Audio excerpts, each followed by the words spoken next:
안녕하세요. 개인 투자자분들의 멘토 프로페서 킹입니다. 9월 11일 기술적 분석의 좋은 모닝 브리핑 출발해 보도록 하겠습니다.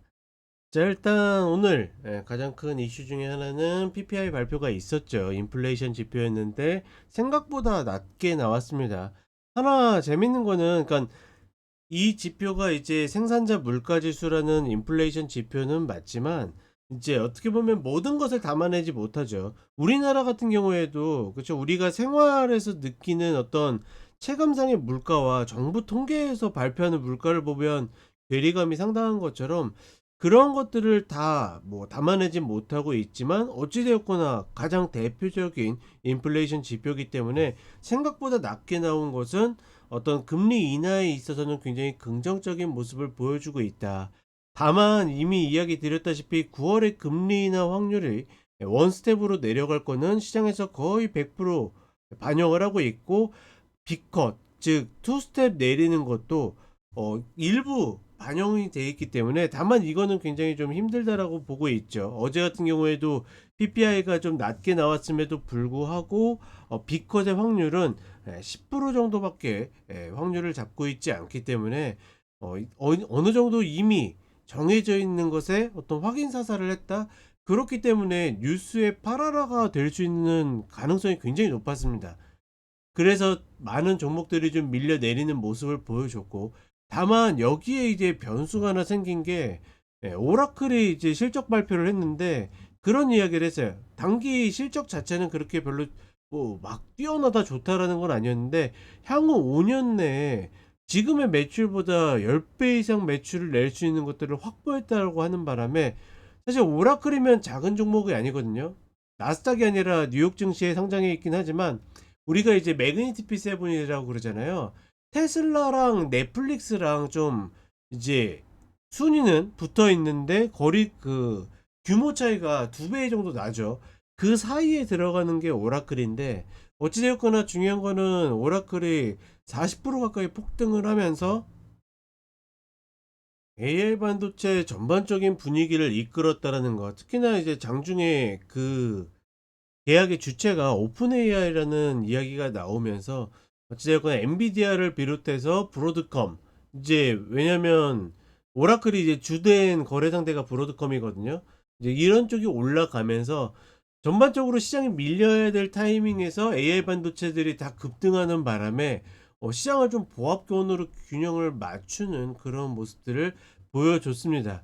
이런 것들 보게 되면 곧 죽어도 AI 반도체가 역시나 미국 시장을 지탱하고 있다, 이렇게 보시면 될 것 같고, 다만 이제 어떻게 보면 지금 구간에서 매도를 노리시는 분들은 아쉬운 게 신고가 구간에서 매도 패턴이 나올 수 있는 절호의 찬스였는데 막판에 또다시 들어 올리면서, 최근에 미국장 올라가든 내려가든 마지막 30분은 매수하면 계속 먹을 확률이 매우 높은 흐름을 보여주고 있는데, 다시 그런 흐름들을 계속 만들고 있다라는 거, 여전히 상승 추세를 유지하고 있다.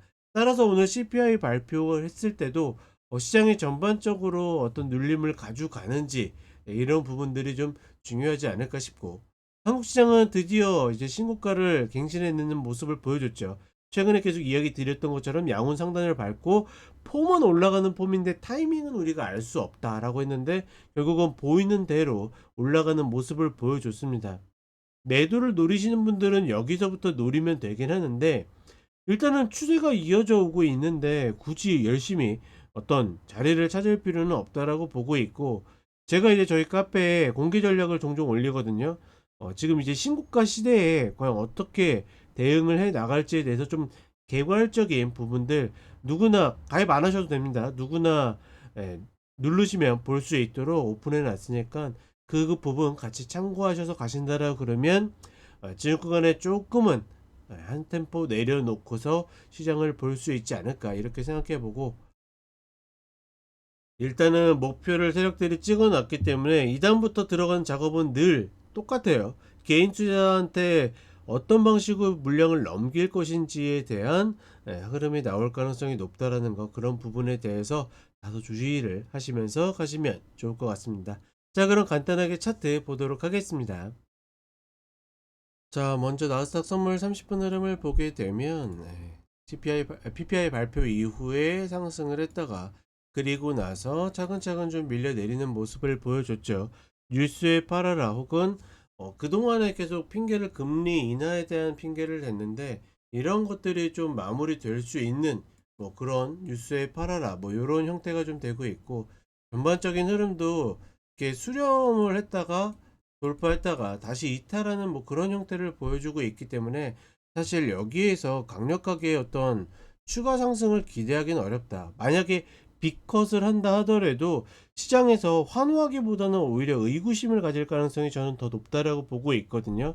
그런 모습들을 봤을 때는 지금 이 구간에서 막 매수를 보고 달려들기는 여전히 어렵다라고 보고 있고 하나 좀 아쉬운 거는 어찌되었거나 좀 이 신고가 구간에서 확실히 고가 패턴이 나오게 되면 천천히 뭐 기다리거나 여러 가지 전략을 좀 만들어 갈 수 있는데 그런 흐름도 명확하게 좀 잘 나오지 않는다. 이런 게 있습니다. 그리고 뭐 어제 같은 경우에 막 국제적 리스크나 여러 가지 어떤 이슈들이 발생했음에도 불구하고 이제는 시장이 그런 거에 대해서 미동도 하지 않는 그런 모습들을 보여줬기 때문에 전반적으로 하방에 대한 어떤 흐름들은 역시나 시장에서 굉장히 강한 모습들을 가지고 있다 정도로 보시면 될 것 같고 전반적으로 미국지 금리 같은 경우에도 현재 이렇게 잘 내려오고 있는데 지난 흐름에서 이 3.8 라인 그러니까 지금 상태에서 가장 밑으로 슈팅 나오면 이 구간이라고 보고 있고 사실상 4점대 라인도 깨기 만만치 않은 그런 상황이다. 빅컷이 돼가지고 뭐 이레귤러가 발생하지 않는 이상은 TMF를 매매하시는 분들도 충분히 어떤 매매적 관점으로는 가져갈 만한 요소들이 있다. 뭐 이렇게 좀 판단하고 있습니다. 그리고 한국 시장을 보게 되면 장중 최고가들 갱신하는 모습이고 우리가 월봉으로 보면 명확하게 나오죠. 이때도 어떻게 됐냐면 그렇죠? 올라갔다 고점 찍고서 이렇게 올라가서 한 번 더 조금씩 밀릴 때마다 개인들은 막 들어가는 성향들이 있죠. 그래서 한번 먹여줬어요. 그리고 나서 이렇게 밀린 모습을 보여줬기 때문에 이게 지금 무조건 고간이 쌍봉이라고 할 수는 없습니다. 그리고 지금 세력들의 형태나 여러 가지 것들을 보게 되면 여기가 끝으로 보이진 않는데 어찌되었거나 이 구간에서 멀지 않게 고점을 찍을 가능성이 높죠. 찍었을 때도 이런 흐름들에 말리지 않도록 여기서 먹는 것보다 이 구간을 피하는 게 더 중요하다라고 생각하거든요.